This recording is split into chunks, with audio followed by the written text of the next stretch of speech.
पिछली वीडियो के अंदर हम लोगों ने HTML के बेसिक सिंटैक्स के बारे में बात किया था कि हम कोई भी एलिमेंट अगर कुछ भी किसी भी तरह की कोडिंग करते हैं उस अपने HTML फाइल के अंदर तो वो कैसे वहाँ डिस्प्ले होगा। अब बारी आती है कि हम लोग कुछ ज़्यादा डीप जाएं HTML के साथ और कुछ नए एलिमेंट्स को सीखें। मैं सबसे पहले यहाँ पे अपना विजुअल स्टूडियो कोड ओपन कर देता हूँ।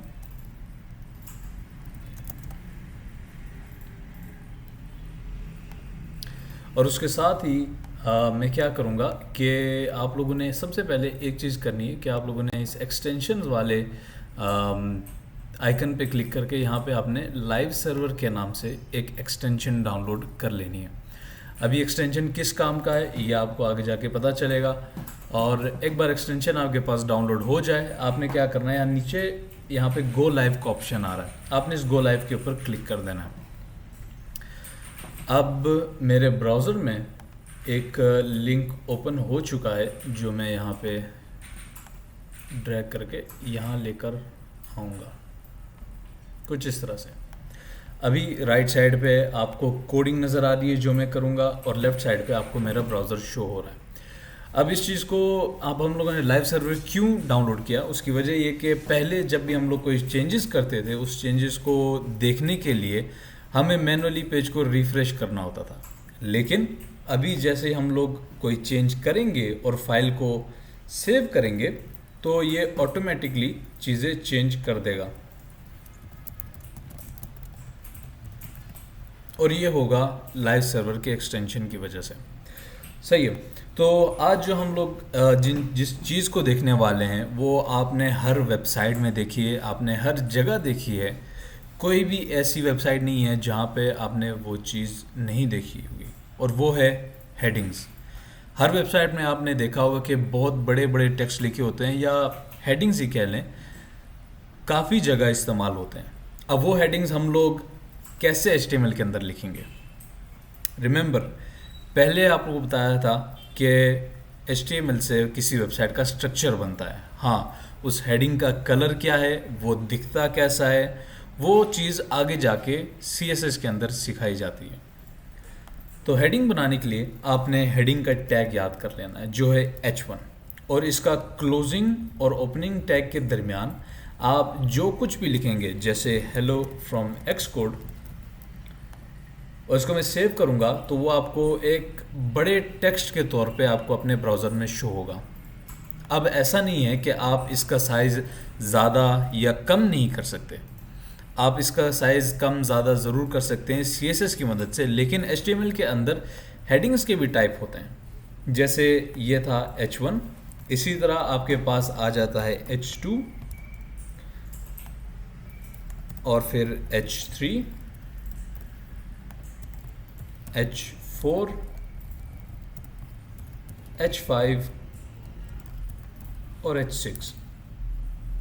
अब आप लोगों को लग रहा होगा कि इन सब में डिफरेंस क्या है। अब मैं यही टेक्स्ट सारे हेडिंग टैग्स के दरमियान पेस्ट करता हूँ और अपने फाइल को सेव करता हूँ। तो यहाँ लेफ़्ट साइड पे आपको दिख रहा होगा कि कैसे हमारी हेडिंग्स बड़े से शुरू हो रही है, फिर उससे छोटी, फिर उससे छोटी, उससे छोटी, उससे छोटी और आखिर में उससे छोटी। सो ये डिफरेंट साइजेस हैं जो HTML आपको देता है बग़ैर किसी स्टाइलिंग के।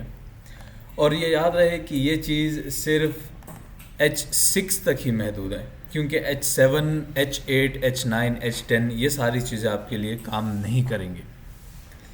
अब सिर्फ हेडिंग बहुत बहुत बहुत अजीब लगता है, क्योंकि हम लोगों ने अमूमन देखा है कि हेडिंग्स के साथ एक बड़ा पैराग्राफ होता है टेक्स्ट का। अब वो चीज़ HTML में लिखने के लिए हम लोग सिंपली एक P टैग इस्तेमाल करेंगे।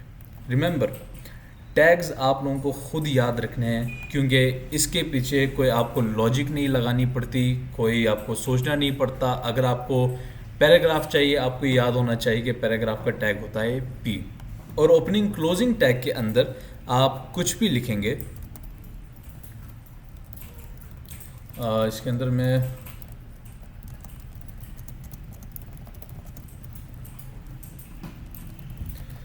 इसके अंदर आप कुछ भी लिखकर इसको सेव करेंगे तो आपको शो होगा इस तरह से।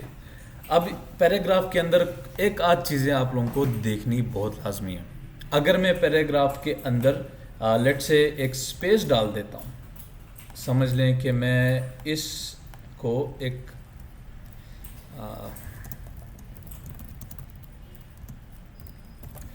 अगर मैं इसको इस तरह करता हूँ, ठीक है, तो वैसे आपको ये लग रहा होगा कि हम लोगों ने कोडिंग के अंदर एक खुद एक स्पेस डाला हुआ है, एक लाइन का गैप दिया हुआ है। तो जाहिर सी बात है हमारे वेबसाइट के ऊपर भी एक लाइन का स्पेस आएगा और फिर माय नेम इज़ अहद अमान लिखा हुआ आएगा, लेकिन ऐसा नहीं होगा क्योंकि ये पैराग्राफ जो है ये आपके इस तरह के स्पेसिस को जो मैं यहाँ पे डाल रहा हूँ इसको इग्नोर करता है और वो उसको एक सिंगल लाइन में लेकर आता है। अब अगर आपको सच में ये दो चीज़ें अलग अलग लाइन में चाहिए तो उसके लिए आपको एक टैग यूज़ करना होगा जिसको कहते हैं बी आर। अब ये बी आर क्या करता है, ये लाइन ब्रेक कर देता है, यानी इस बी आर के टैग से पहले जो कुछ आ रहा है ये अलग लाइन में है और इसके बाद लाइन ब्रेक होती है और उसके बाद वाला टेक्स्ट अलग लाइन में शो होता है। अब एक चीज़ देखने वाली है कि बी आर का टैग कुछ अलग है। वैसे तो हम लोग हर टैग को क्लोजिंग और ओपनिंग में डिफाइन करते हैं कुछ इस तरह से जैसे हम लोगों ने पैराग्राफ टैग के साथ किया, लेकिन हम लोगों ने बी आर टैग को इस तरह से क्यों लिखा? क्योंकि HTML के अंदर कुछ टैग्स ऐसे होते हैं जो सेल्फ क्लोजिंग होते हैं, यानी अगर मैं कुछ इस तरह से लिखूं तो ये कोई सेंस नहीं बनेगा। क्यों? क्योंकि बी आर टैग का सिर्फ और सिर्फ काम यही है कि वो लाइन को ब्रेक करे।